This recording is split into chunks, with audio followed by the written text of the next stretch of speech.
Baru ni aku nampak video viral dari overseas.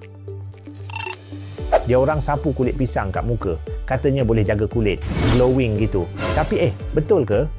Jawapannya, belum ada bukti saintifik lagi ni.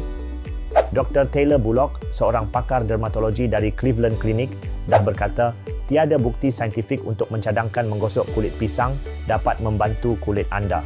So guys, jangan main follow je trend ya. Tapi, pisang ni memang power tak kalau dimakan?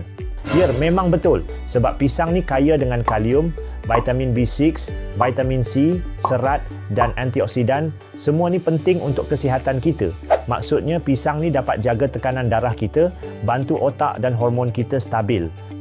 Selain itu, pisang juga bagi tenaga cepat, bantu penghadaman dan boleh boost mood. Sebab ada tryptophan yang bantu hasilkan serotonin. Maksudnya kita akan rasa chill, tenang dan lebih fokus. Sebab tu atlet makan pisang masa sukan.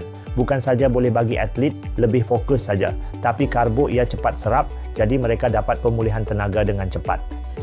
Sampai sini mesti banyak orang akan bertanya, orang diabetes ni boleh makan pisang ke? Kalau korang diabetes ni, nak makan? Boleh, tapi kena kawal lah. Ambil pisang yang belum masak sangat, maksudnya hijau sikit, sebab GI dia rendah.